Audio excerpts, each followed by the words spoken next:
সারা দেশে যখন ঈদের প্রস্তুতি তুঙ্গে, ঠিক তখনই নারায়ণগঞ্জের সোনারগাঁয়ের ২৩টি গ্রামে বইছে ঈদের আনন্দ। সৌদি আরবের সাথে মিল রেখে আজ শুক্রবার পালিত হচ্ছে পবিত্র ঈদ উল ফিতর।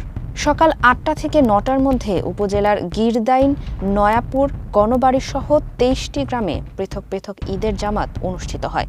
বৃষ্টি বা বৈরী আবহাওয়া উপেক্ষা করেই মুসল্লিরা অংশ নেন এসব জামাতে। গত প্রায় এক দশক ধরে আহলে হাদিস অনুসারী এই গ্রামগুলোর মানুষ মধ্যপ্রাচ্যের দেশগুলোর সঙ্গে মিল রেখে রোজা ও ঈদ উদযাপন করে আসছেন।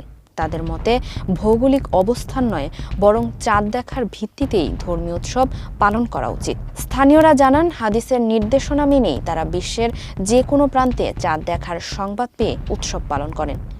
নামাজ শেষে মোনাজাতে তারা দেশ ও জাতির কল্যাণ কামনা করেন। নামাজ শেষে চলে চিরাচরিত কোলাকুলি আর আনন্দ ভাগাভাগি।